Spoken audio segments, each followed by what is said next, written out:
Today is July the 7th, 2024. My name is Tanya Finchum. I'm with Oklahoma State University with the Oklahoma Oral History Research Program.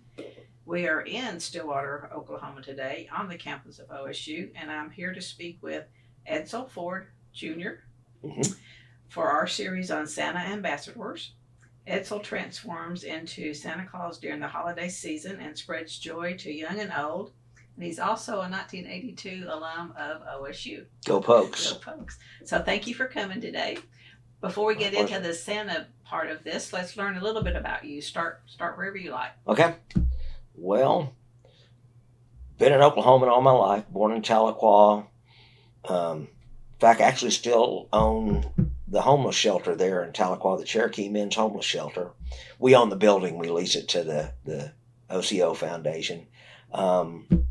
Since 62, raised around Oklahoma City.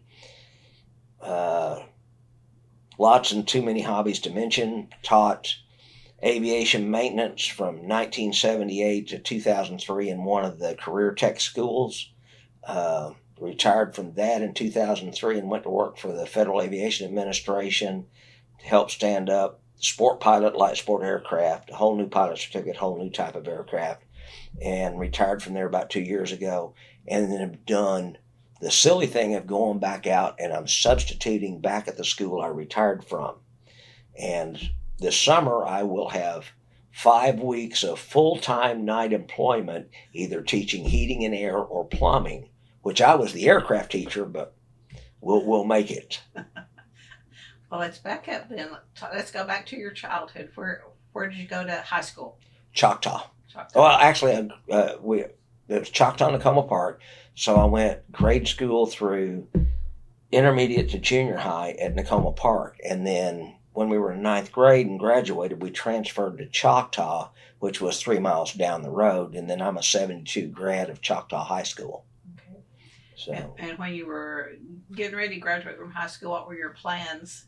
Your airline pilot. You knew that from the get-go.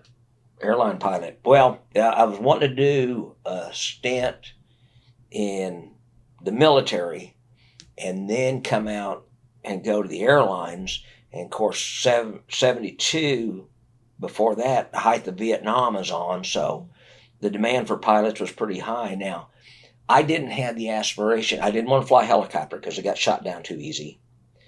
And that came later when I learned how to fly helicopters. But I wanted to fly what we call trash haulers or cargo planes or big planes. I didn't really want to fly a fighter because that's who was living in the Hanoi Hilton, which was the prison camp.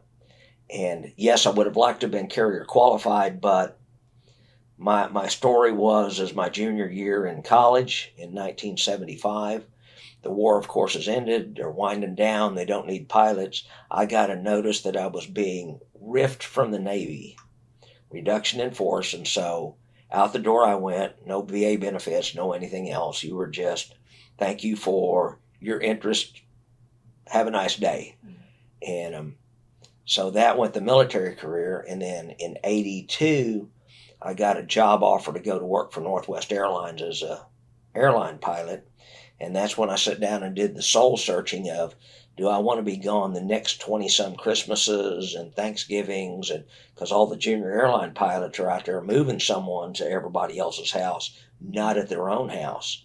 And I would have had to taken a cut in pay and moved to Minneapolis because Northwest didn't have any southern runs, and moved to Minneapolis for a while I caught up.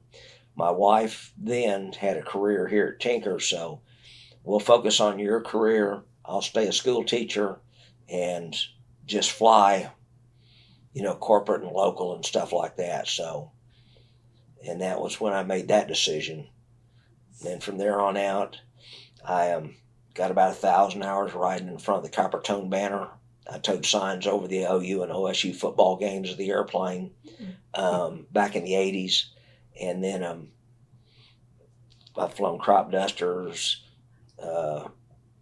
lot of, since I was a mechanic and a pilot both, a lot of maintenance test flights. In fact, I worked for Oklahoma Helicopters and Interstate Helicopters as a mechanic, but I did the maintenance test flights and did the delivery of the helicopters to the customers and stuff like that. So Neat jobs. Anyway, my life's always been fun, and I've had an extremely blessed life that things just happen good for me. I can't complain at all. And I think part of it was my uh, thoughts that if you needed something done, I would do it. Or, yes, I can. Or, it wasn't, oh, I'll let someone else. Yeah, just get out of my way, I'll do it.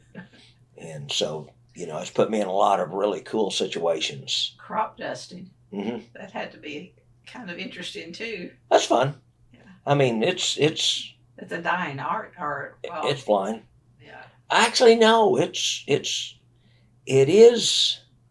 Ground rigs are becoming a little more popular, or the spray buggies, but in Oklahoma we have about 77 resident crop dusters, about one per every county. Okay. Now, what you've seen different is they're all pretty well now in custom built ag airplanes, air tractors, or that, not the old converted World War II Stearmans or those. And so the accident rate's gone down, and the electronics in the airplane has gone through the roof. I've got a bar on the front of the airplane called a sat lock that tells me within about 3 feet of where I was before, and and then I can download the computer, and I can even have booms on that set the spray level for certain spots in the field that need more and stuff like that. So basically the same as a ground rig, and I'm spraying at about 130 to 140 miles an hour. So it's picking it up and putting it down.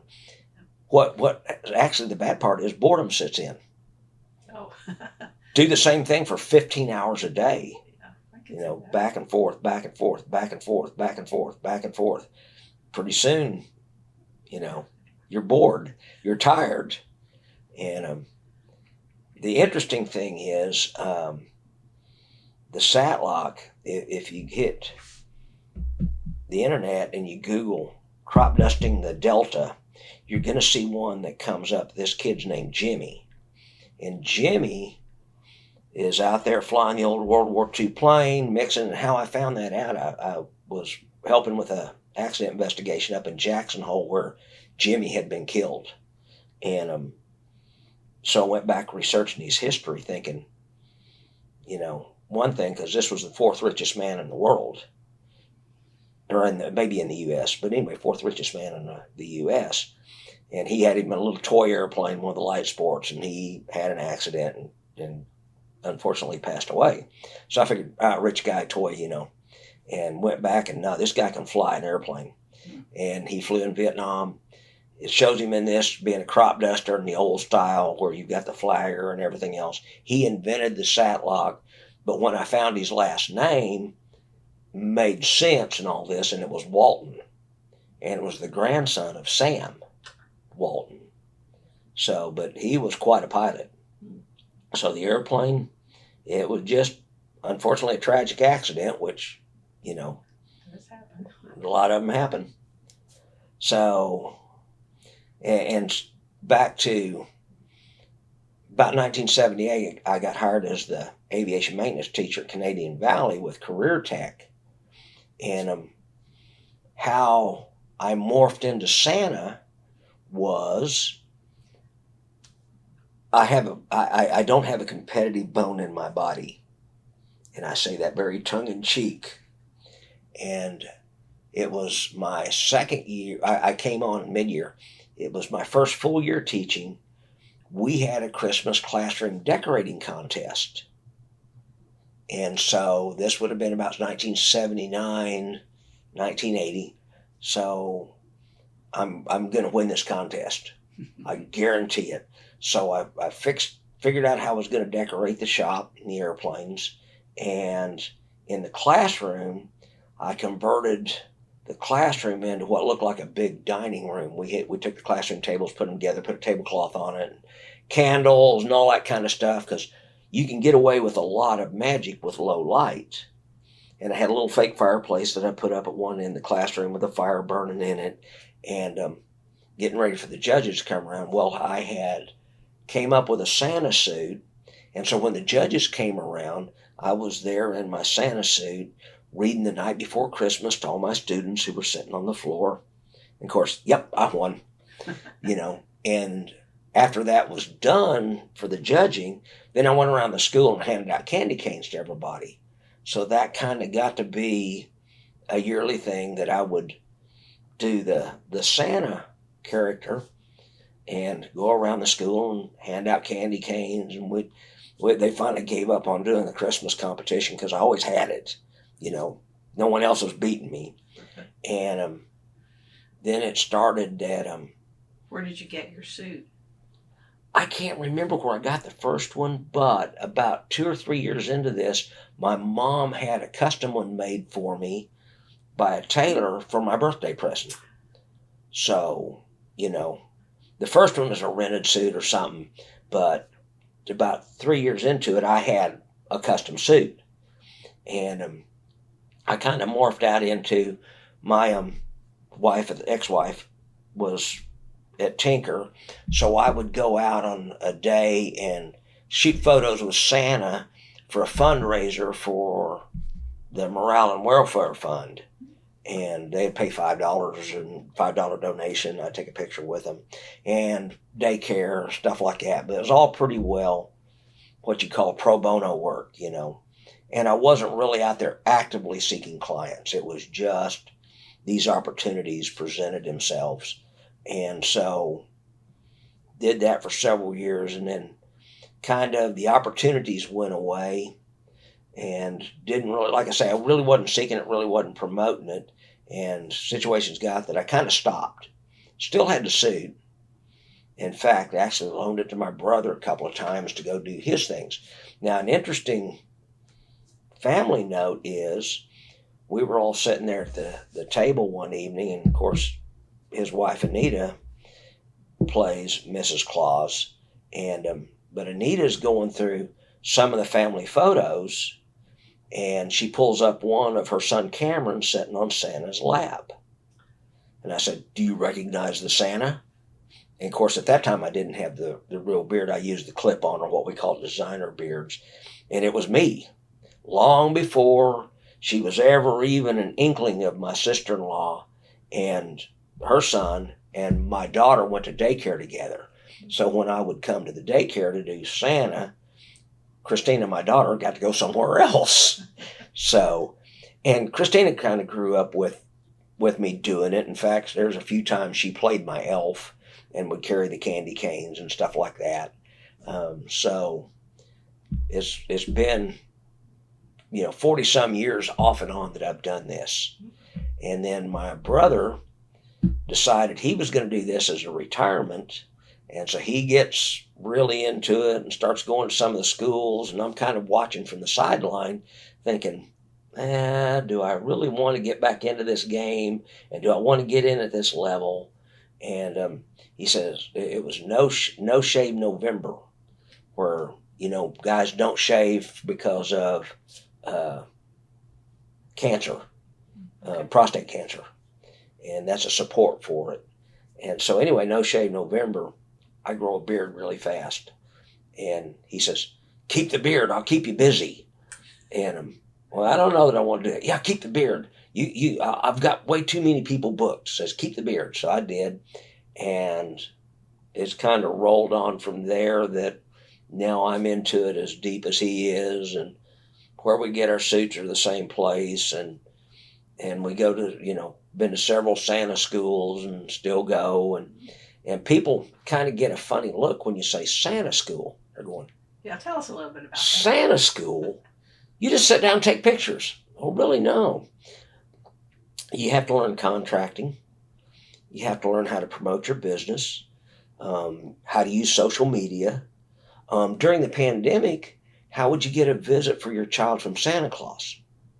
And Zoom meeting.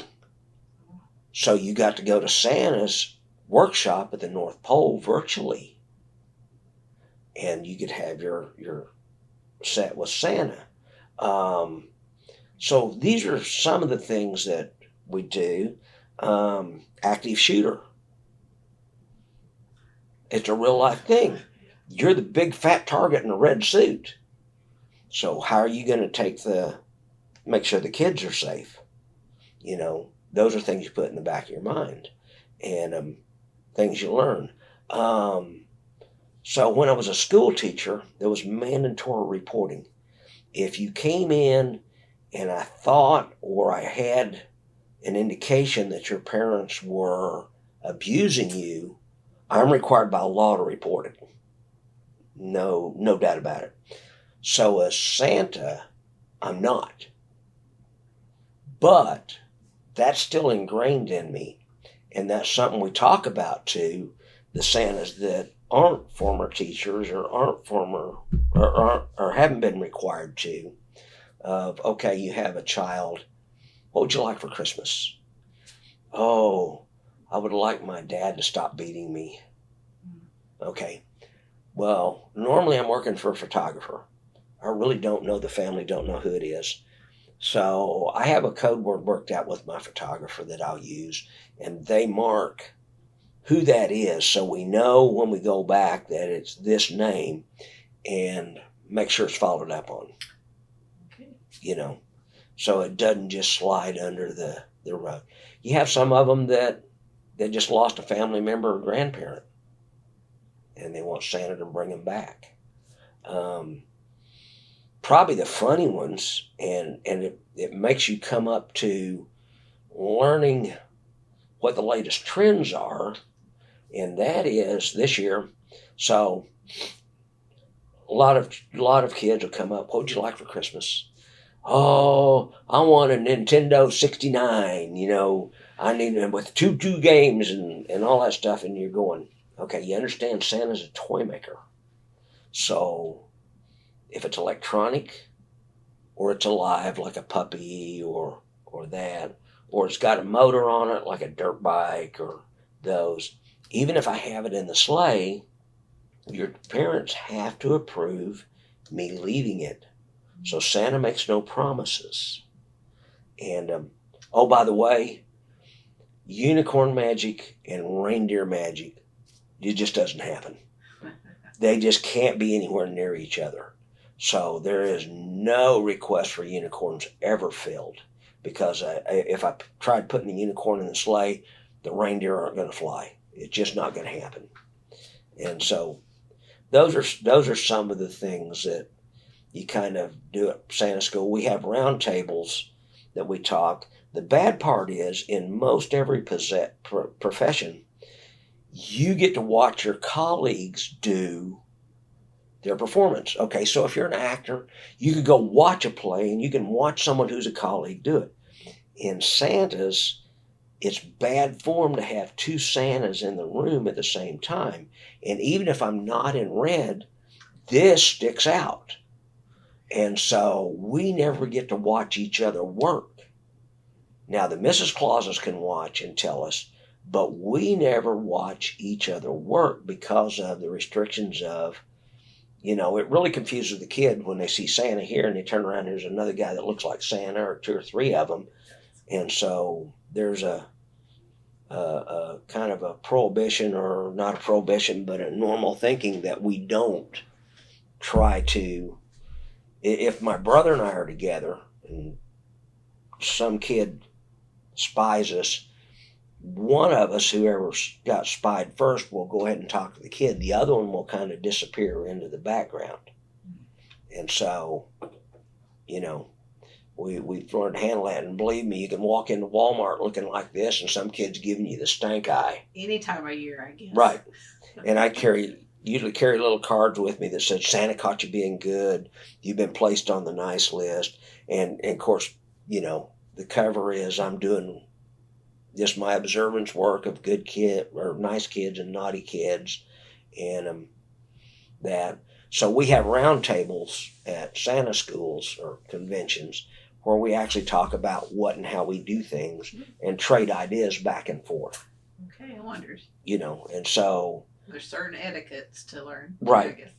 Right. And so if I see another Santa working on a street corner or somewhere else, I'm not going to go over and just say, hey, and, talk to him. And in fact, I work thing for the Rotary Club. I'm not a Rotarian, but I have a friend who is, so I do a couple of things at North Park Mall for them as a fundraiser for their club. And there's a shift from like 11 to 3 and 3 to 6. And so how do you swap out two Santas, in that time? And so we have a little drill worked out where the Santa that's on set will leave and come to a back room. And then in a little bit, the Santa that's got the evening shift will come back up on set and go back to the shooting pictures. And so there may be a little bit of a change in suit. There may be a little bit of, and so you really not much confusion there. But we don't have two Santas on set at one time. Okay. Well, which version of Santa are you suit wise? Depends. Okay, it's a customer driven business. I mean, we'll just call it a business.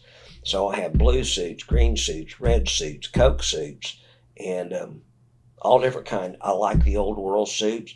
I like the blue suit. I love it. But that's the hardest one to sell. And everybody looks at it and loves it because in our American thinking, we are the Coke suit. Yes. Okay? But part of Santa School is learning, and then also on your side, learning the history of St. Nicholas, where he came from, what he was, how he got to be where he is, how his character or the story morphed through different countries. So a blue Santa would be German or Russian, because you've always seen the guy in the blue suit that looks like Santa Claus that has the little girl next to him. Okay, that's Russian. That's Grandfather Frost and his granddaughter, the Snow Princess. And that's the Russian version. And then, of course, Germans had the blue. The red really showed up in the late 1900s. Yes, St. Nicholas was in a red robe when he was a priest. So, colors morph back and forth. Photographers, how it matches their set. Okay. Purchase. And, then part of working with the photographers is they have a certain set. They want you to do certain things like, and I always put on the half glasses or the little glasses and, whisper in my ear. Now, you kind of have to think about things. And when they whisper in your ear, my brother got an ear infection and burst an eardrum because the kids were always whispering in his ear, and one of them transmitted some sort of bug. And so I kind of talked to my photographers about that. Don't give the kid candy before you put them on my lap. If it's breakfast with Santa, I want to see the kids before they have breakfast, not after. And, I'll tell you, my suit cost about $2,000, and I have several. And it's about $90 to clean it and gone for a week. And right now, if you look at my calendar from the 1st of November right up to Christmas Eve, I don't have a single weekend open Saturday or Sunday. Already. Mm-hmm. Normally, with my photographers, I book a year in advance. So when they get done with their photo session in December, they can have that same day, same time next year, and I just put it on the book. It's locked in for them. And actually, them scheduling the photo studio takes almost that much time. So, it's one, if you think you're going to catch me in the end of October, 1st of November, and get a weekend date, it's not going to happen. Are most of your customers photographers then? I do photographers. I do photographers, corporate events. I'm not a real big home visit person. Not that I don't enjoy a little bit of that. It's just, get down to it, it's economics. Mm-hmm. If I go work for a photographer for 4 hours, then I'm getting 4 hours of pay.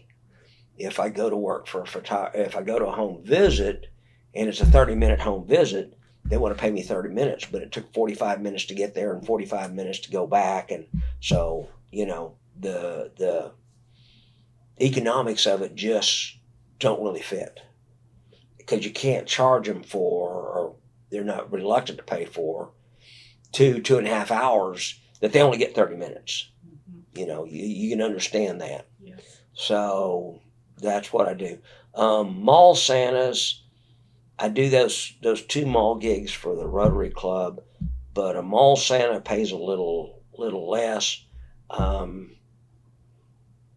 Usually a longer set. You'll do a 6-hour set or 8-hour set, but that just doesn't interest me as far as that. So I really work what I'm interested in. Some of the things you learn, though, doing it every year, and I started out by saying keeping up with current trends. So this year, I had a young man come up. What would you like for Christmas? I want a Stanley Cup. Oh, you're a hockey fan? No. That's what I would have said too. Well, Stanley Cup's a hockey trophy, isn't it? No, I want a Stanley drink cup. Okay. Well, we'll see what we can do. So I go back and research Stanley drink cup. And these Stanley Cups went viral this year. And it all happened over a YouTube video. And it was some lady had some sort of car mishap and her car burned up. And she goes to the salvage yard the next day. And of course, she's doing the, TikTok or YouTube video, whichever one it is, to get her possessions out of her car.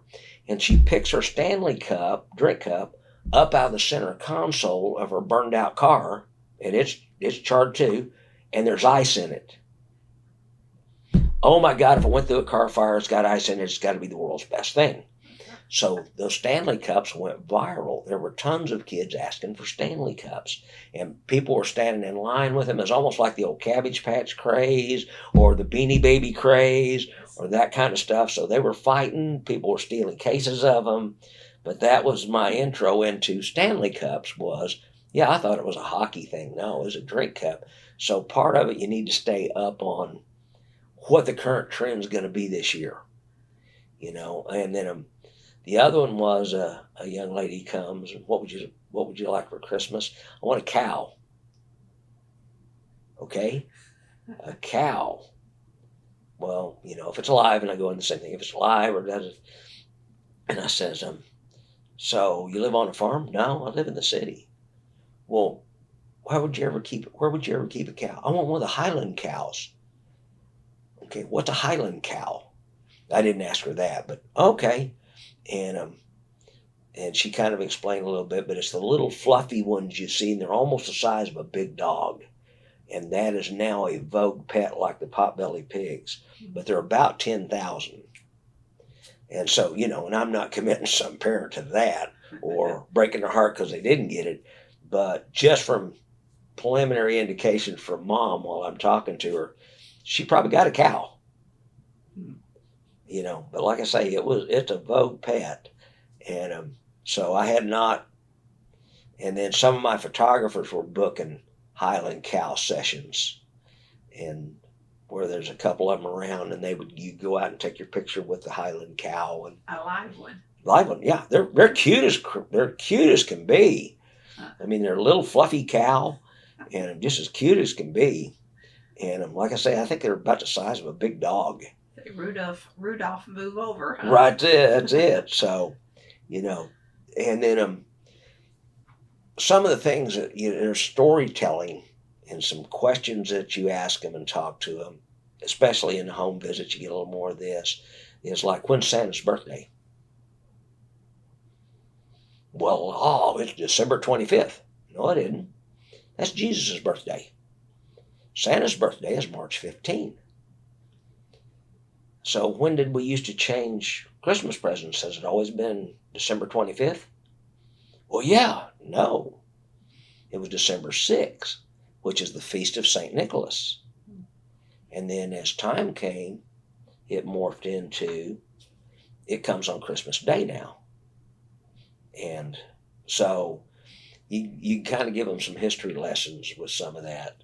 that, things haven't always been the same, and it comes from country to country to coming to America to the melting pot and putting those traditions together to end up with what we have today. But if you look at, and I explain it to them, the poem, the Clement Moore's poem, The Night Before Christmas, 'twas the night before Christmas, all through the house. That poem is about 201, 202 years old. It was done in 1822 or 1823, and don't hold me to the exact year. And so in that, I am my kerchief, Mom in her kerchief, I am my cap, had just settled down for a long winter's nap. Okay, what's a kerchief and a cap? Well, you kind of know what a cap is, but people don't sleep in caps anymore. So what's a kerchief? Well, that's the wrap around, and that was because the houses were colder, keep their head and ears warm. And so I tore to the window, I threw open the curtain, and I threw up the sash. What's a sash? That's the window itself, is the piece of glass. And so words in that poem that we read every year are no longer words, a lot of words that we use. And so I explained to them what those words really mean in today's language. And like the down of a thistle. Any clue what that is? Well, a thistle is a weed, and it's got a nice little fluffy thing, kind of like cottonwood. So that's the down of a thistle. And here in Oklahoma, we don't really use the word thistle, or, we've got milkweed, which is pretty similar. So with some of that stuff, that's when I can use that as a teaching moment for the kid. Now, remember, Santa has a stump of a pipe. Okay? Smoking is not, tobacco-free campus up here. It's evil now. Okay, so Santa's evil? Well, you realize that was 200 years ago. Mrs. Claus talked to me, the reindeer talked to me, and yes, I gave it up. But you remember this was written 200 years ago, and I've learned since then, and so I gave it up. And that's one of the things I point out. So your educational background comes in handy, doesn't it? Right. And that's kind of the thing, is you can use it.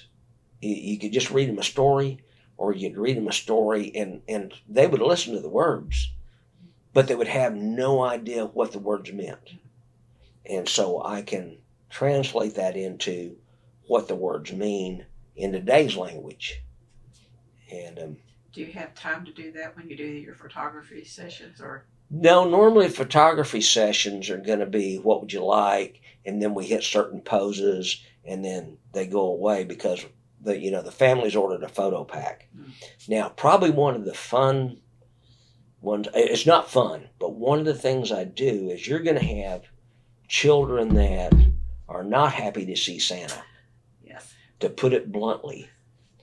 And so with that, to help relieve the situation. Now, some of them, I can use props to get them to come around, like, would you like to hold Rudolph's bell?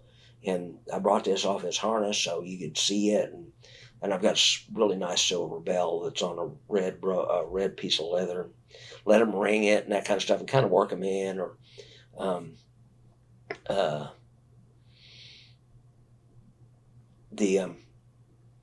but there's one, if the kid's absolutely incorrigible, and the parents have to be okay with it. The parents are in the room. This is not, we captured this kid off the street and drug him in kicking and screaming. The parents are in the room. I do what's called a runaway or escape photo.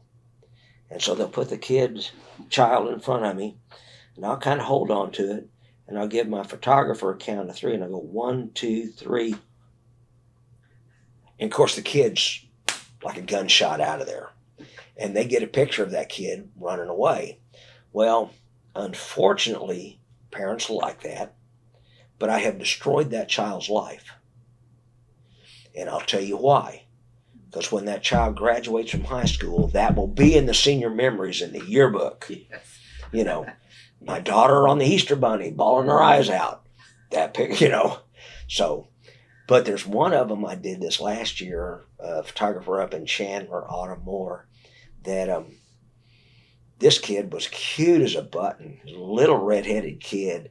He's probably 4 or so, but he is not having it with Santa. So I'll put him up there and he's crying, and sometimes I cry and we're looking at each other. And in this case, the whole family was there. Sister, brother, mom and dad, Santa, we're all crying. And they move off the set. So now I've got this little boy and he's crying. And I've got my escape picture going. And so 1, 2, 3. And he strokes it.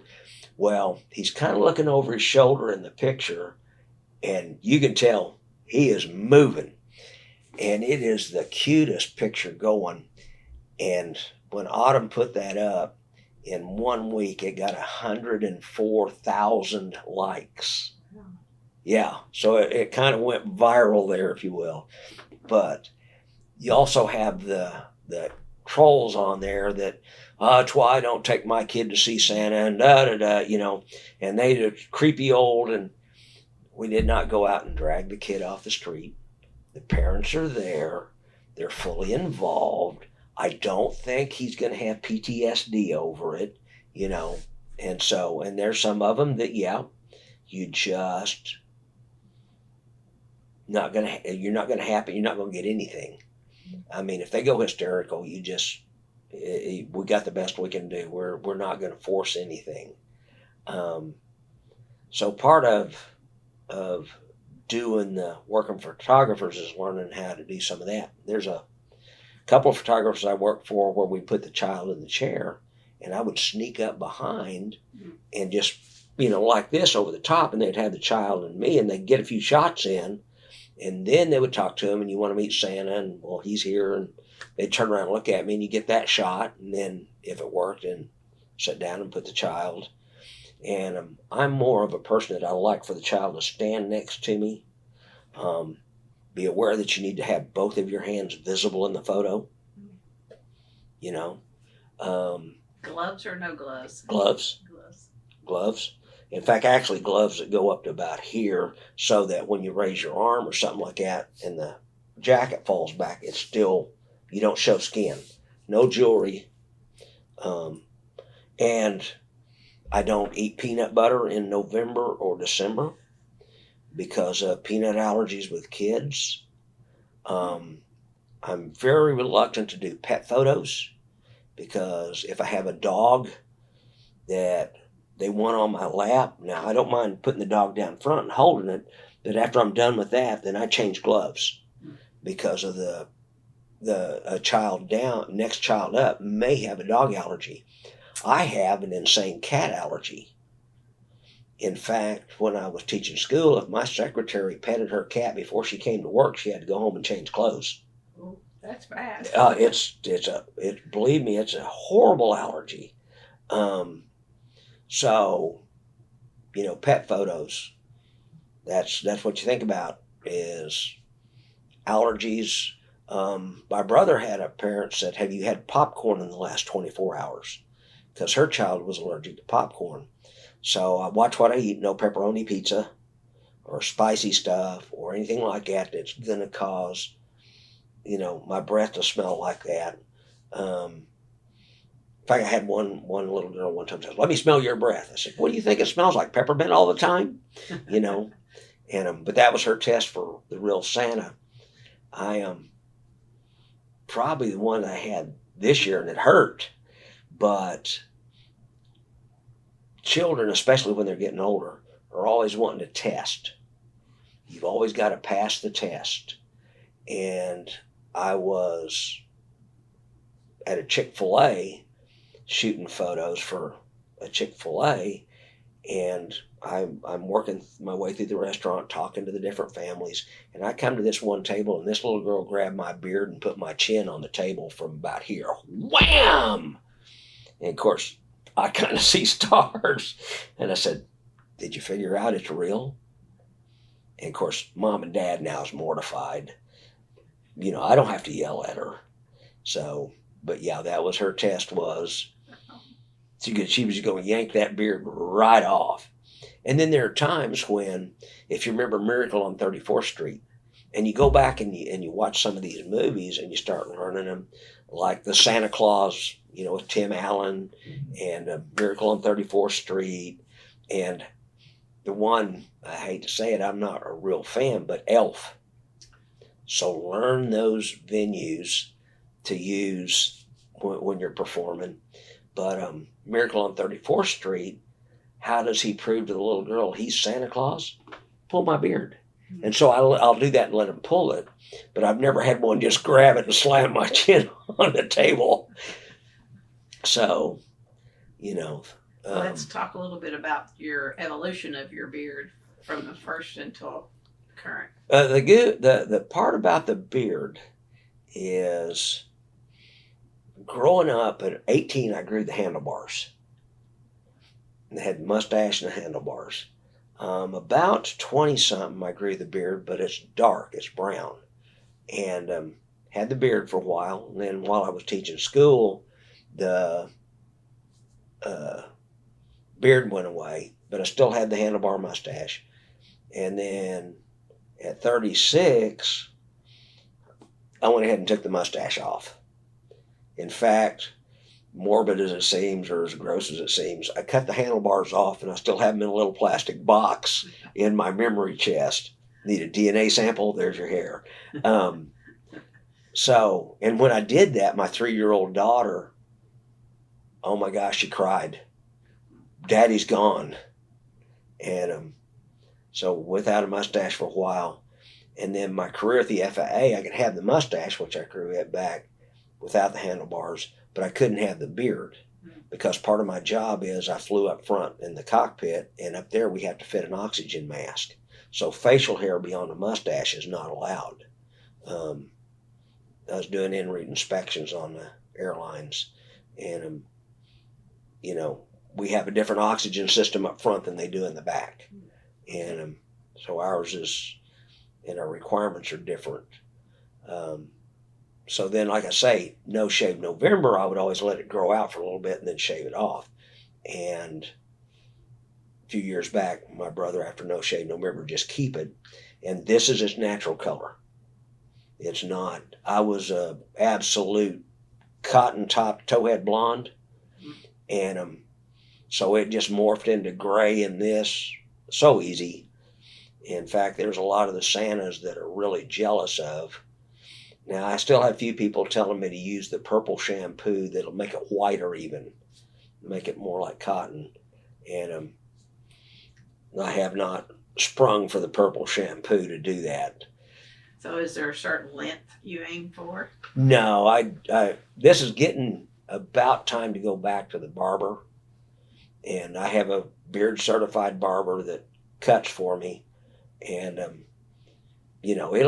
I understand that it's supposed to grow to a point. Some people saying just stop. I've not found the stopping point. So, but yeah, I keep it trimmed to probably about here for photo season. I let it grow a little longer, but in the summer I carry it a little shorter. So that's the kind of the beard story. Yeah, during the season, do you have to go very, very often for a trim up? I go about once every 6 weeks in the summer, and about once every 3 to 4 weeks in Santa season. A little more often then. Right. And then how about the hair? She kind of squares it up, trims it up a little bit, and debushes my eyebrows and that kind of stuff, and then For most of the Santas, that shoulder length. Yeah, Typical. it's kind of strange. It's there's some of them that are bald, and I hate to say it, but if you go to the Santa conventions, you become somewhat of a snob. And there are some of the Santas that definitely need to hang it up. When they're tottering through on their walkers, dragging their oxygen bottles, and that kind of stuff. that really shouldn't be. Santa's supposed to be reasonably agile. He comes down the chimney, he goes through your door, he's hauling gifts, but some guy who just comes tottering up on a walker dragging an oxygen bottle to sit down, and how does that match up? And so there's some aging out of Santa. there's some that should have aged out that are still doing it. And that's kind of one of the things I'm thinking about is, when do I want to hang up the suit? Now, you and I had to put this off because I tripped and face planted, but there are some Santas that don't have balance or have balance issues. In fact, one of my good friends got that, and he was forever falling and blooding himself up and scuffing his face up. And I picked up some of his clients because he just couldn't do it anymore.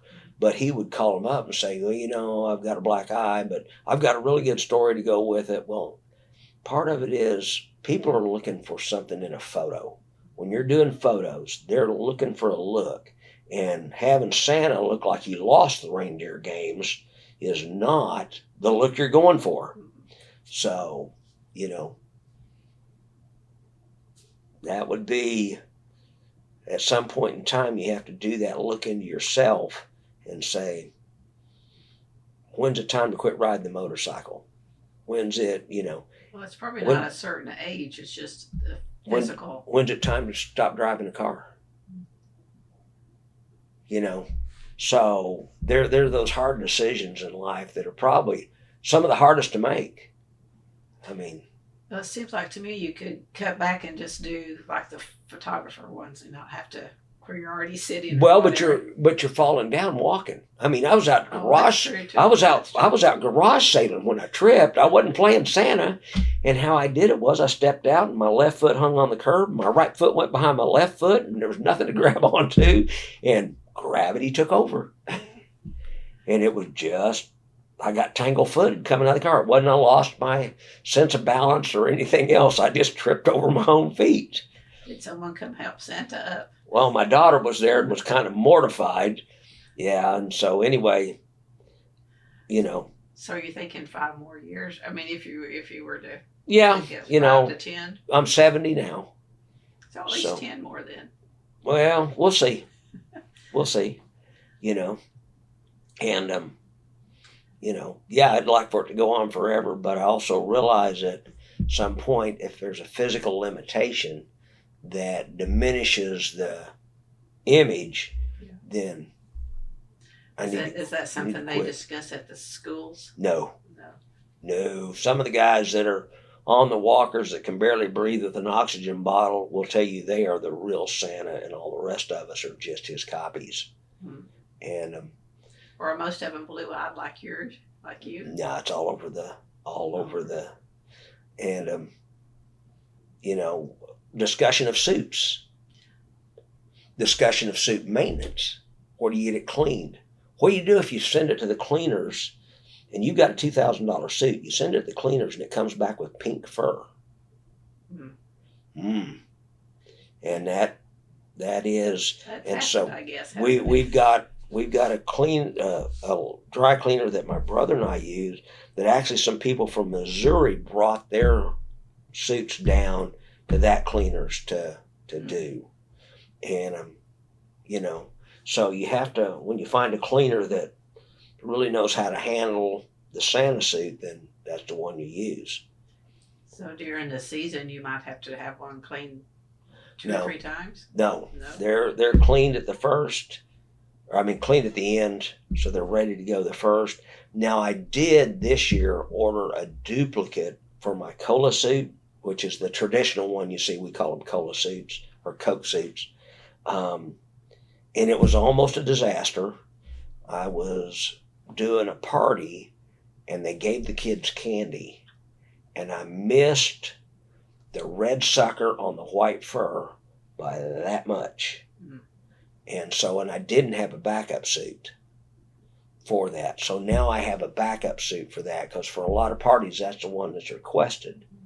And so now I have a backup jacket and extra pair of pants and that kind of stuff. And that way, if there is a disaster, I can send one to the cleaners, and then when it comes back, so I'm covered because it's going to go away for a week when I send it to the cleaners. And I can't stand that in a schedule to call you up and say, oh, by the way, I'm not doing your party because some kid at the last one put a sticker or a sucker on my suit, and or I have to wear my blue one, right, or green one, or whatever. Or I'm gonna have to change colors on you or whatever. And how about your boots and your belt? Okay, the boots I use just regular Wellington type boots. They're just black toed. I don't do the big, what we call clown boots, where it's got the big toe, and those are really hard to walk in. And those are leather and just standard, if you would, almost cowboy boots, except they're black. And then I have a fur boot topper that goes on top of it that transitions between the pants, which I tuck in, and makes it look like the boots have fur on them. Okay. And then the belt's a 4-inch wide leather belt, or faux leather belt, that I put on. Then I have different belt buckles that match the suit that I have. And then I have a pocket watch that I put on my belt, and then a pouch, since most Santa suits don't have pockets, that I can put my phone and billfold and that kind of stuff in. And in fact, a couple of kids, Santa's got a cell phone? Well, sure. How do you think I communicate with Mrs. Claus at the North Pole? I said, and so those are kind of things about my suit. Is I put the accessories, with the blue suit, it's a silver belt buckle, and with the green suit, it's gold, and the red is gold. And so I also have, we call them vest, but with the old world type, I've got a parade coat, which is a heavy coat that matches my pants. And then usually some sort of, you can get them on Amazon, pirate shirt, or I've got some regular Santa shirts that are trimmed in gold or silver. And then what we would call a vest, that in England where I get my suits, is called a waistcoat. So I have several different color and style of waistcoats that I can put with a red suit, and I can put on a gold waistcoat or a green waistcoat or a red waistcoat and totally change the appearance of that suit. Same thing with the green. I put on the green parade coat and pants, and then whatever waistcoat I put with it, and it makes, So do you have a portfolio? Yes. I guess. Yes. So someone can pick, this is what we want. Right. I do a lot of booking through a thing called Gig Salad. And people can go into Gig Salad, and it's Santa Claus, Oklahoma City, and up will pop the Santas in area that are on Gig Salad, and there's probably 10 or 15 of us. And then in my folder or whatever, you can go in and see the different suits I have, and I can talk to you about rates or what you can expect to get from the performance. And if you're interested, you ask me for a quote, and then I'll give you a quote, and if the time works or whatever. So that's one way I book. Okay, and so just out of curiosity, do you have in your mind how much you've invested in all of these outfits? Mm-hmm. Just a ballpark figure? Well, I've told you I've got a blue suit, a green suit, 2 red suits, a red old world suit, and a green suit. So there's 6 times $2,000, $12,000. So maybe the whole get up maybe $20,000 then. Probably. Do you have liability insurance on all of that? Nope. No. Do you have to have liability insurance or background checks or whatever? Okay, I do background checks, but remember, I told you I'm substitute teaching, so that comes the background check. Okay. So, but yes, we a lot of us belong to what's called IBERBs, or the International Brotherhood of Real Bird Santas, and we get background checks through there at a reduced rate, and depends on who your client is. Some people want a background check, some people don't. Some people want frequent background checks, like every day, and some will want an insurance waiver, and those kind of things. On the suit, the insurance part would be your homeowners won't cover it if your house burns. That's something you have to get a rider for that to cover it. Okay, that makes sense. You know, and so, do you insure it or not? You're just running a risk. I mean, anytime insurance is involved, that's your personal. Could you see people when a disaster hits, tornadoes came through, and they don't have insurance on their house?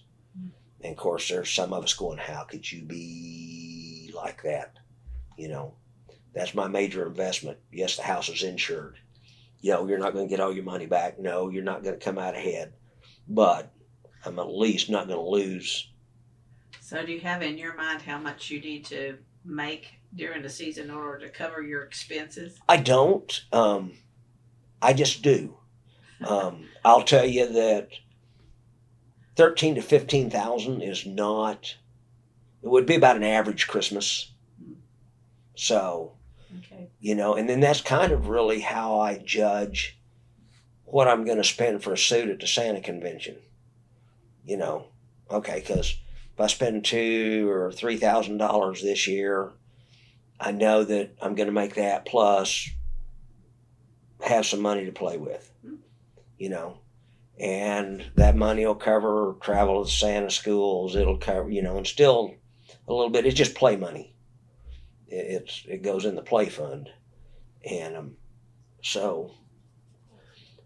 What's your license plate? Does your license plate say anything to indicate? Nope. I've seen a sleigh one. Right. There's and like on my brother on his motorcycle, he's got North Pole Edition, Mr. Claus or Santa Claus and Mrs. Claus, that kind of deal. And I don't. I'm absolutely. Yeah, you may see me driving my car in the Santa suit, but I don't do a lot of Santa advertising that way. Okay. So take us through a typical day during the season. Okay. Like prepping for something. Okay, so depending on what I'm going to do, let's say that I'm going to start about 8 in the morning with a photographer, and then maybe about noon switch to another photographer, and then go to an event that evening and be done about 10 that night. Okay, so which suits does this photographer want? Which suit does that photographer want? What about the corporate event? Oh, by the way, it's 45 minutes from this photographer to this photographer, and they're on the other side of town, and it's noon. So what am I packing for lunch that I'm going to eat while I'm driving? Do I need to put any medications in? Is the cell phone going to be charged? Those kind of things. And so when you lay it out, that's kind of how you lay your day out, just like you were going to work, but you're going to work at 8 with several changes of clothes. I may not be home. And you're not going to come home till about 10:30. And if it's a Sunday, normally you're not going to go to work before 11 that day. But then again, you're going to be done late in the evening. And so mainly it's the weekends that get really backed up. Daycares, I do some daycares, and that's usually morning or afternoon for a couple hours. Well, those aren't too hard. You get dressed, you go down there. And that's another thing too is, what if it's raining? Today we had a chance of rain. Yep. You're not going to get that suit wet at any cost. So do I have a place that I can sneak into and change? I need a venue where I can change.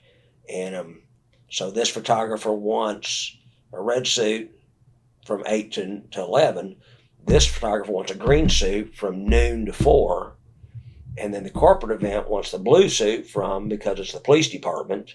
And yes, I did that. The sheriffs love it.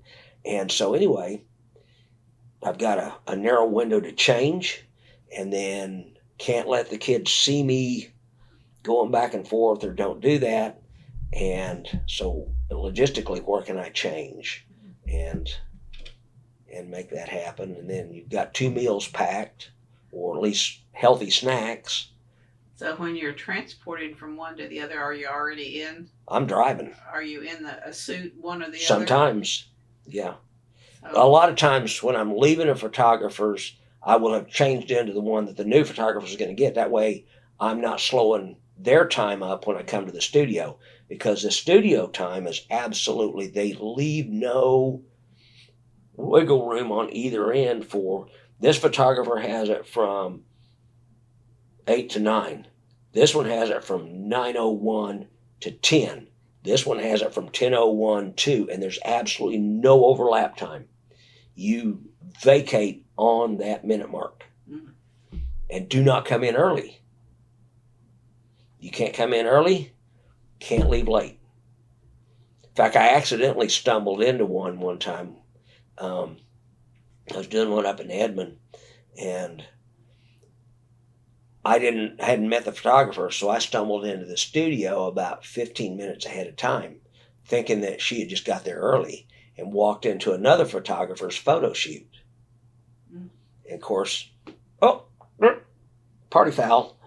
And what I did to compensate that was, as soon as they were done with their family set, I just turned it into a photo shoot for Santa for the little girls, and they can have them. And the photographer was happy, and they were happy. And, I resolved the issue by, I should have gone around to the back and came in the back door and waited in the anteroom, but I didn't have those instructions when I came.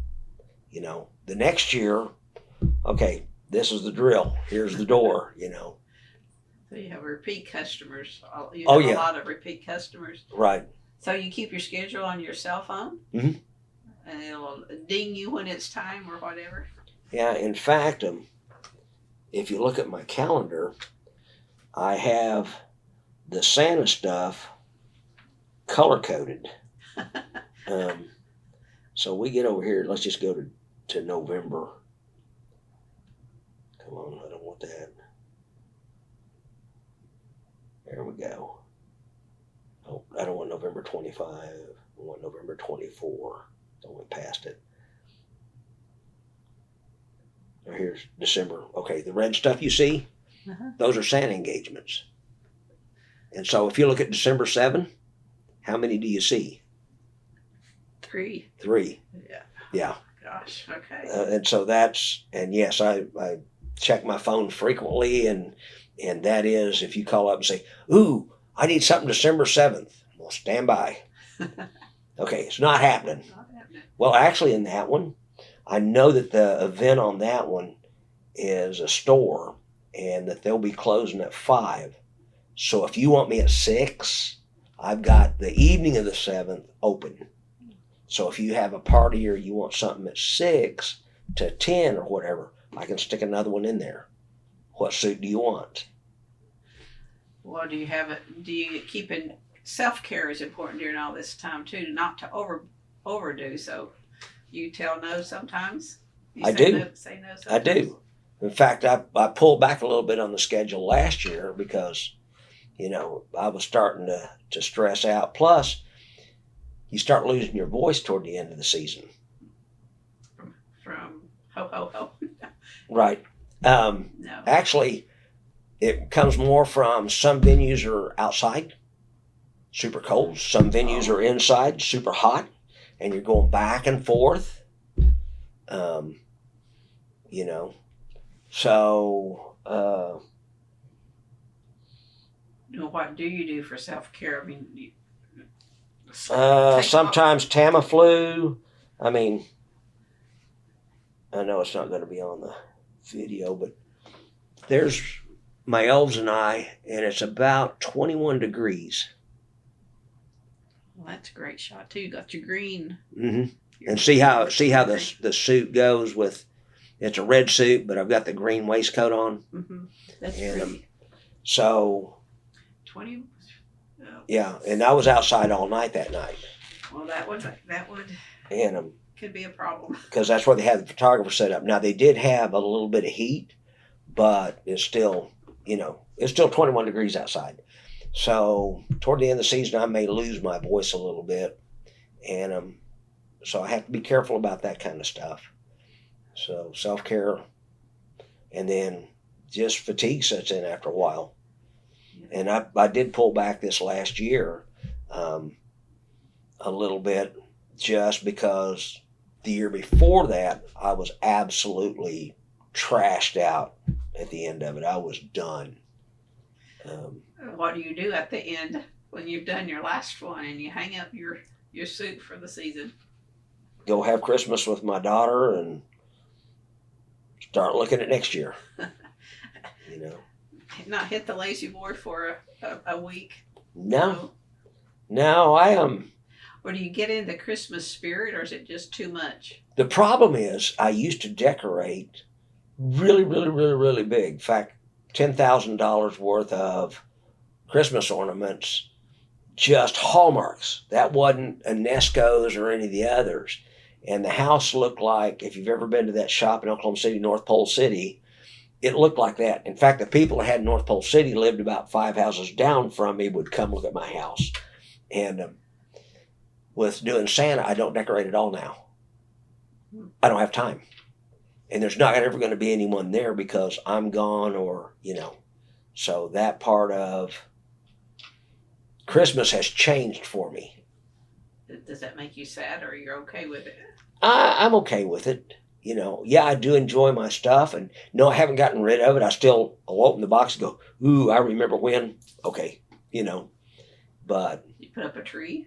Nope. No tree? Mm-mm. Well, while we're on that type of subject, let's go back to when you were a kid. Do you remember Christmases from your childhood? Oh, yeah, huge. Yeah, and see, that's kind of a family thing that came along. My dad, I've got the plans from Popular Mechanics where he cut out reindeer and painted them for the front yard so the reindeer were all out there. And then one year we added a Santa that was on a rope that the reindeer would pull it up and let it back down. And this was all stuff that came out of Popular Mechanics. I still have the things. Dad would play Santa every once in a while, but Christmas was always a big thing. And there was always the night before Christmas some sort of handmade toy that my dad had made that we got. So, but yeah, it was always a big thing. No lumps of coal? No, I was pretty reasonable. I didn't get in trouble too much. So. Well, while we're on your dad too, let's talk a little bit about him. You were saying before that he was a social worker. Mm-hmm. Right. So give a little bit of background on him, just a little. Well, the interesting part is, and it's probably the strangest thing, and he's been gone about 30-some years now. He passed away at 58. Picked up his phone to his secretary and says, hold my calls, I don't feel good. And that was like the understatement of the year. But my dad, in his social work career, moved into the Department of Mental Health and was, for better words, a psychiatric social worker. And so he started doing the decentralizing, and that was kind of his idea of mental hospitals. Not the barracks and the snake pits and stuff like that, but get them more folded back into the communities, community support, that kind of deal. So he dealt a lot with outpatients. And they had times to come visit him for counseling, and like Wednesday was drug day when they would administer the drugs and that kind of stuff. And so, I was about the only kid in 5th grade that had Thorazine, it's working ink pens, things like that.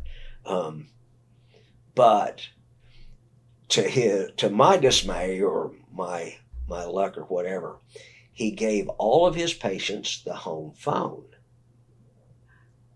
And then he would never answer it. So growing up, my brother and I spent lots of time in the evening talking to his patients. And in some cases trying to talk him off the ledge. So,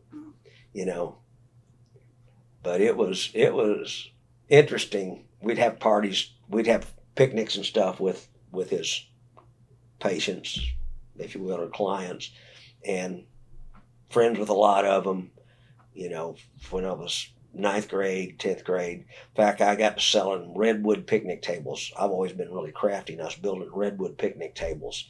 And a couple of his patients bought them, and some of the doctors bought them, and, so that was. And you worked where? You had said they named a building after? It's Griffin Memorial, Central State down in Norman.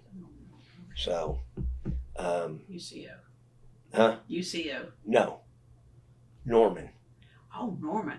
Not okay. David. I don't really want to use the word the nut farm. Okay. Okay. It was the second building in on the nut farm. And So So you were learning people skills early. Oh, yes. That's what I was in thinking fact, too. there was one lady, Elizabeth, and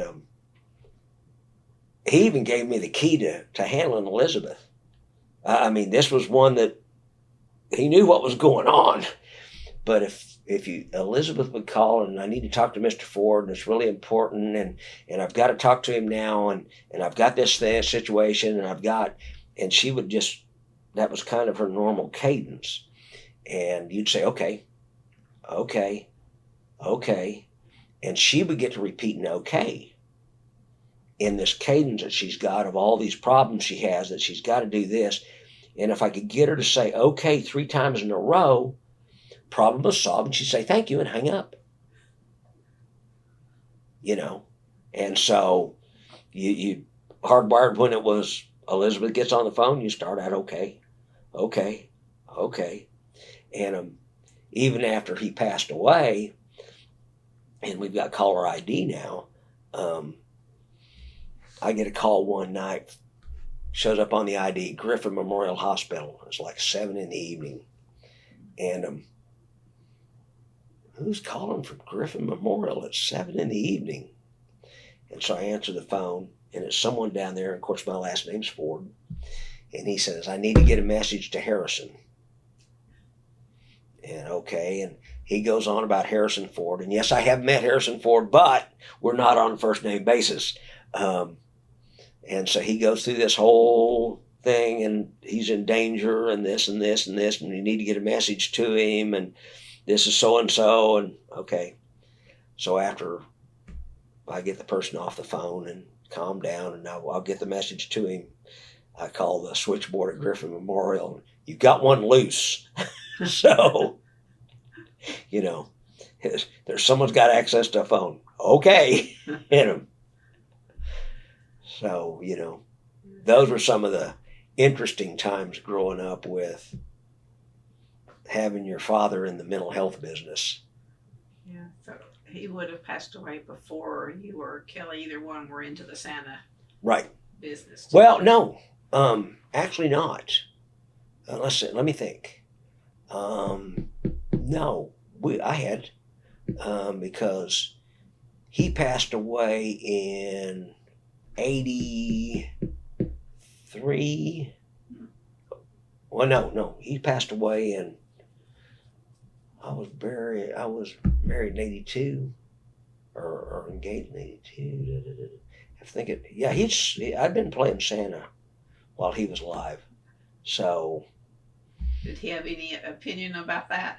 Oh, he loved it. Loved it, yes. Oh yeah, because he was big Christmas too. Yes. And my daughter was one when he passed away, and I know I was playing it well before my daughter, Well, do you still have the suit that your mother I do. had made for you? I do. What's funny is I look at it now. Then it was really special. I look at it now and it's pretty cheesy. It would make a decent pet suit. That's one of the changes, though, Right. in society, I guess, too. Right. It's gotten more. Well, More is expected. I don't know. yeah, I think so. I did I don't see a lot of the ones that work professionally, I guess, if you say like I do, that are, the lower end suits, if you will, the rented ones and stuff like that. Now, if you're throwing some sort of home party, Uncle Bob may throw one on, but everybody knows it's Uncle Bob. In my profession, I'm more of a Christmas performer, so you're expecting, and I'm presenting a certain level of, or higher level of, Christmas character. And to me, the clothes are part of it, or the costume, if you will, is part of it. And I'm making a few hundred an hour. You expect. Well, do you practice your ho ho ho, or do you not say I don't. ho ho? Don't say I don't. ho, ho. Okay. So everybody wants to say ho ho ho. Yeah. Okay. Does ding dong sound like a bell? No. Okay. So make a bell sound. Ding dong. Yeah. Okay. So with Santa, describe a laugh. Okay, that makes sense. And so you say ho ho ho. Well, Santa doesn't really say ho, ho, ho. Santa laughs. And yeah, I can laugh and laugh with the best of you, but it sounds like your laugh. So tell me how you laugh. Make the sound. And so really, ho, ho, ho is a representation of a laugh, just like ding dong is a representation of a bell. Okay. And so that's what happens. And there are people that get upset because you don't go ho, ho, ho. And then you have to explain to them it's representing a laugh. That's the text. Mm-hmm. I guess the text part. Right. So, I mean, LOL, laugh out loud, type deal, but that would be ho, ho, ho. Well, how do you normally enter a room if you're doing a corporate event? How do they want me to enter it? Well, okay. Do you want a grand entrance or what do you want? And then how do you exit? that was my next. So again, you work with the client. When do you want paid? Sometimes on the exit, they hand me a Christmas card that's got the payment in it. And so I say my goodbyes, everything else, and I'll disappear. Sometimes kids want to know, where's the sleigh? Well, the FAA doesn't let me fly it during these, so I have to come another way. And by the way, if I brought the reindeer in the sleigh, it would stop traffic everywhere. We'd never get anywhere. That's another thing that happens too. If I work an event that's a parade, or I did the Oklahoma City boat parade a couple of years ago, I need a handler. And the reason is, if I'm walking from where I got dressed to the venue, I'm passing through the crowd. Yes, it gets stopped too much. Everybody wants a selfie. A picture. Yes. Okay, well, I'll never make it there. And, and so I need a handler to get me through the crowd without Santa being the bad person saying, no, I can't, no, I won't, no, I can't, no, I won't, And so my handler takes that part and gets me through where I want to go. Parking. Where do you want me to park? You want me to park way out in the hinterlands? No, I need one close to the door because I've got a venue right after this. Could be raining.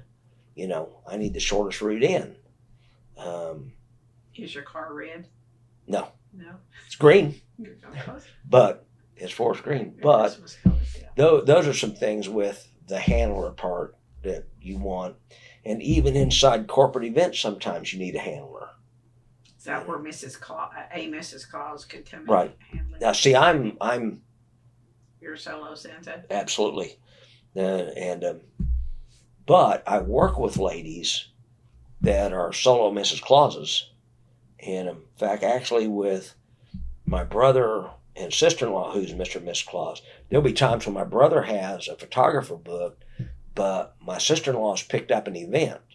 And I'm open, so I'm her Santa for that. So we get laughing about she's got brother Santas or whatever, not like sister wives or and and she's laughing. One time we worked a family reunion thing at this place, and we were going somewhere else after that, but we had 2 events in a row, and we stopped at Del Rancho to eat.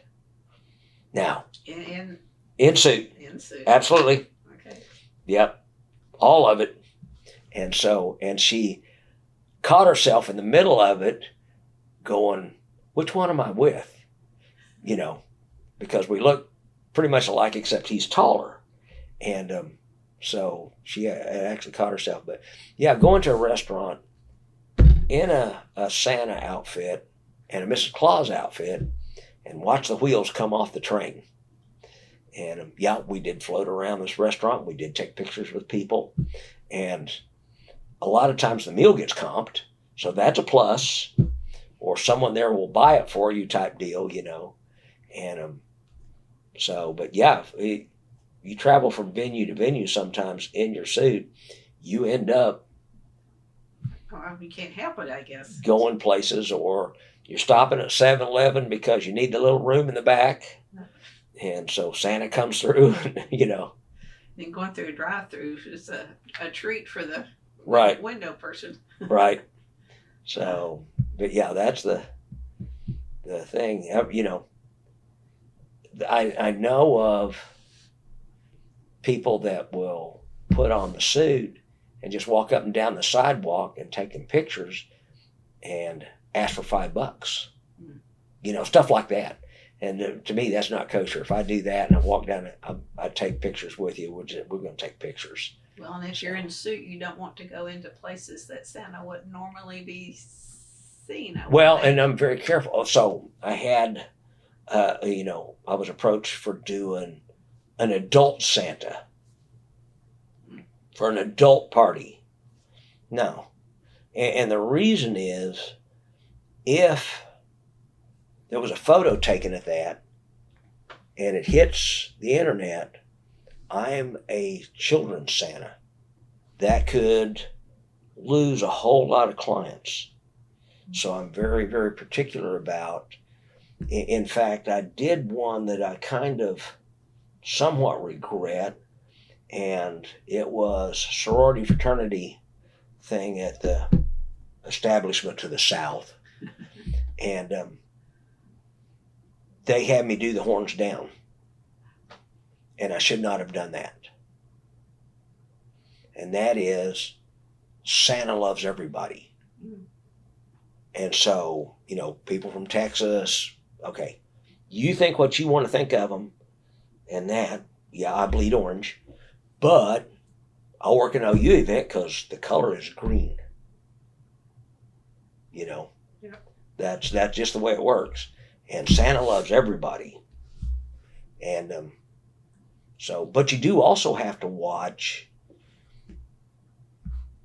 a certain group of women, in my case, that are interested in Santa for more than gifts.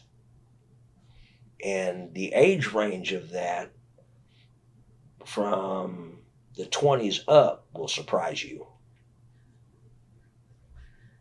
So, do you do nursing homes then? That would I've surprise me too, I guess. I've done nursing homes, and yeah, there's some of the ladies that definitely want Santa to come around for a personal visit, you know. And the Mrs. Clauses get it worse at the nursing homes with all the little old men, you know. Okay, yeah. So, you know, or VA hospital, or, you know. I would imagine they might have some heartwarming memories that they share with you, though, the older adults. Some do, and, you know, so it's kind of all over the map when it comes to the memories, as far as who shares what, okay, and how much time you have, and but you watch their faces to see if they get excited to see. So I do a thing. In fact, I'm doing a thing the 11th for the senior center there in Mustang for Christmas in July, and I usually do their Christmas before, and this one was a Chinese lady that's, she was late 50s, early 60s, and that was her first time to see Santa. Oh my gosh, you know, and she was just sparkling. And so, you know, yeah, you see the memories and you see things like that. So what is it about being Santa that keeps you doing it? Not the green. Right. Other motivation. Well, yeah, there's more to it than that. Yeah. It's just fun. I mean, it's hard to explain fun. So the lady that from China said lit up, that was fun. Some of the kids, you play with them, that's fun. And so there is a certain enjoyment that comes from just interacting with people that way. And positives, and then the negatives would be having to sit too long. Well, the negatives get to be some person that wants to challenge you. Well, where are the reindeer? How does the North Pole work? Where's Mrs. Claus? How did you get here? You know, and it's just, they're trying to find a chink in your armor that you're not Santa. They're in that phase where they're just starting to maybe not believe, and so they're trying to prove themselves right, and so it becomes you're on trial, and it's just. I was working a neighborhood event there at their common area, and there was 3 teenage girls, and it was just I couldn't get them to go away. I couldn't get the venue coordinators to make them go away, and it was constant about this and that and the reindeer and the North Pole and how did you get here, and I mean, and they were just being jerks, if you will, trying to prove their little agenda and spoil it for everyone else. I would hate to say it, their self-esteem must not be very good if you want to spoil it for everybody else. That's a self-esteem issue. So that's some of the downside. The upside, oh God, Elf on the Shelf. Yeah. Oh. Do you do it or not? That's a scourge. And yeah, my grandson will do it. So, do you have an elf on the shelf? You do? What's your elf's name? Sparkles? Sparkles is your elf? And of course, yeah. Oh my gosh. Sparkles is such a mess. Yeah, I said, Sparkles does mischievous stuff all the time. Yeah, I said, you know how many times I've set Sparkles down and told Sparkles not to do some of that stuff, to be nicer. But Sparkles just doesn't seem to listen. And so at that point in time, I give the parents a gift. And that is, okay, and I don't know how much you know really about Elf on the Shelf and what goes on, but at that point in time, I say, well, I'll tell you what, since you've checked in with Santa today, Sparkles does not have to come back to the North Pole tonight, so Sparkles can stay exactly where they are, and they can just rest tonight and not have to do anything. So you've already checked in, Sparkles has the message, so Sparkles doesn't have to do anything tonight. And what that means is I gave Mom and Dad a night off, because they don't have to do anything with that elf. Yeah. And so, and a lot of them will be, thank you, thank you, thank you, thank you.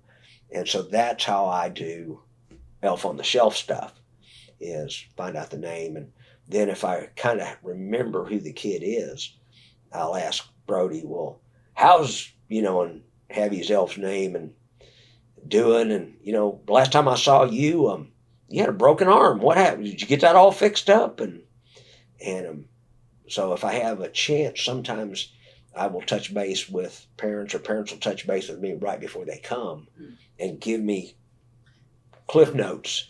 And yeah, I sign cast. I carry Sharpies in my pocket, and I sign cast from Santa. Well, you want gold, you want silver, or you want black? Which one? And and Santa autographs is a thing that growing up I didn't do, but I see now. And that's when I started carrying Sharpies. Well, how do you sign it? Just Santa? You can't sign it. Santa Edsel. Right.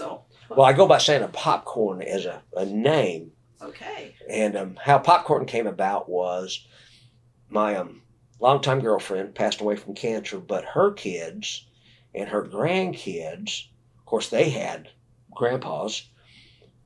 I was like a grandfather to most of them, but they couldn't call me grandpa because I wasn't. And I really like Popcorn, so one of the grandchildren says, well, would you mind if I called you Popcorn? And so that stuck, and that was my grandpa name, was Popcorn. So when it came time to Santa Edsel, does not really flow for me. And of course, that's the name I used growing up, was Edsel.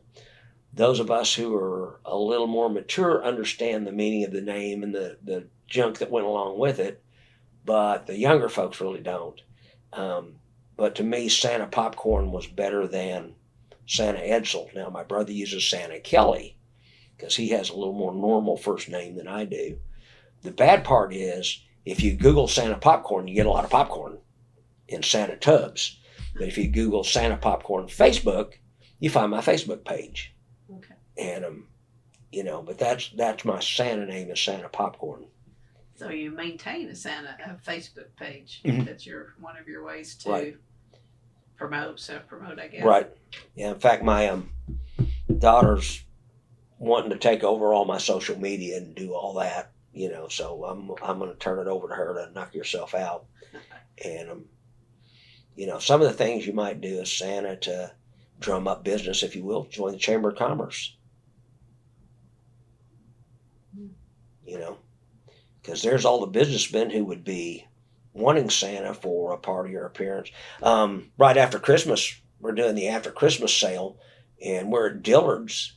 And while my daughter's raking it all in the bucket, and I'm standing there talking, this lady, I said something about, Santa Claus.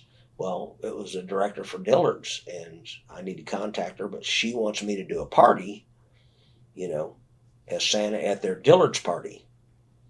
And then a plus is I take the green now in merchandise.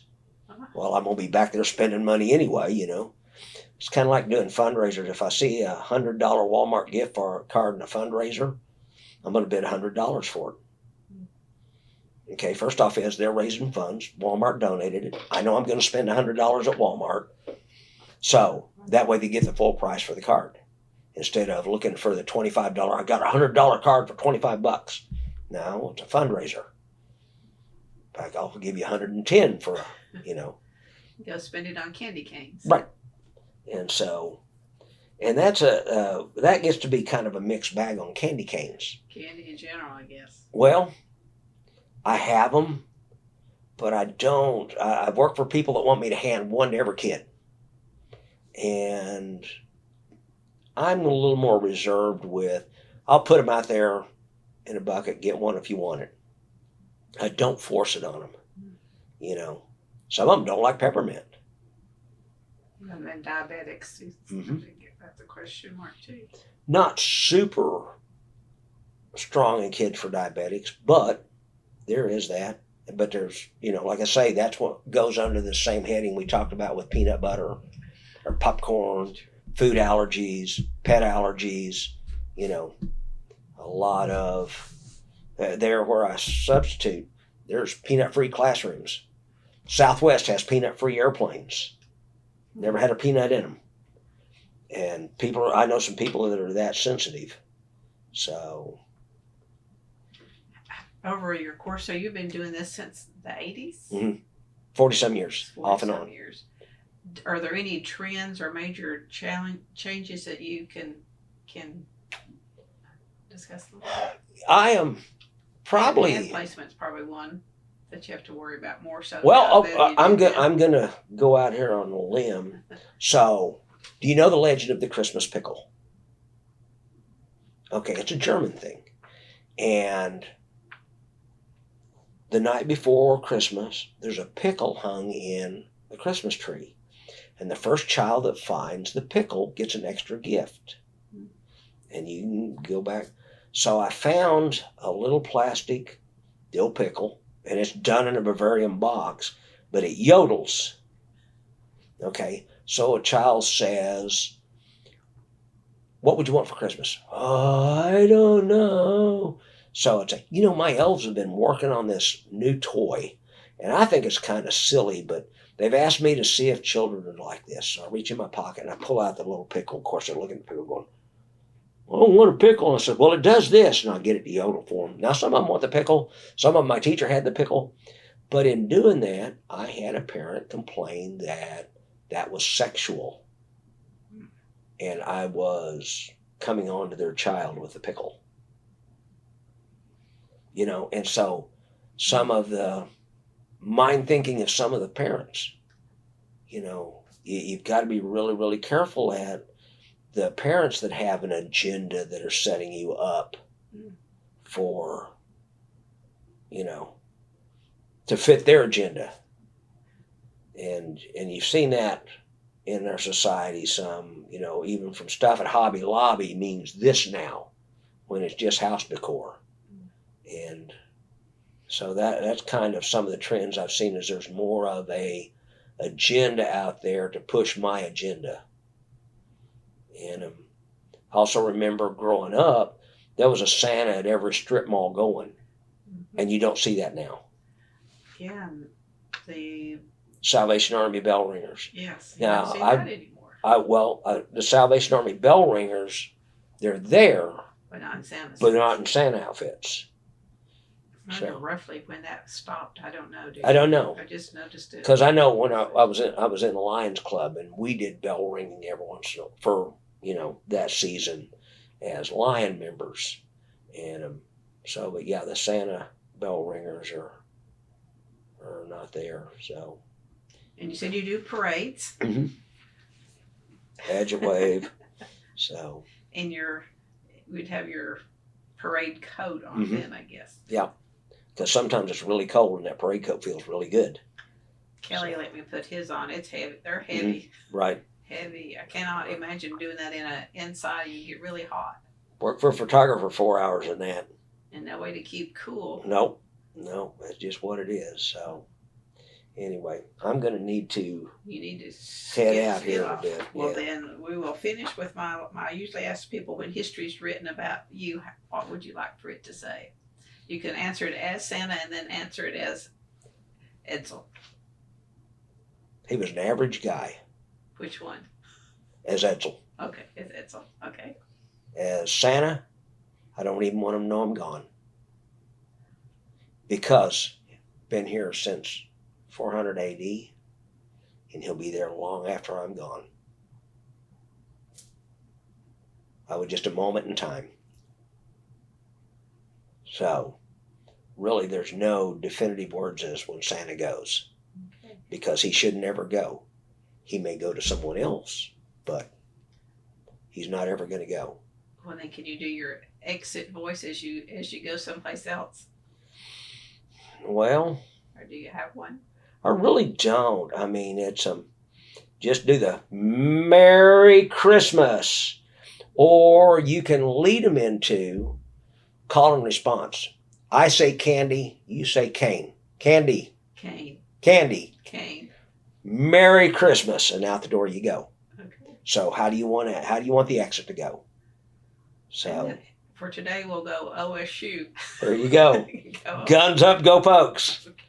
Well, thank you very much for spending the afternoon. My pleasure. Thanks for inviting me. Okay.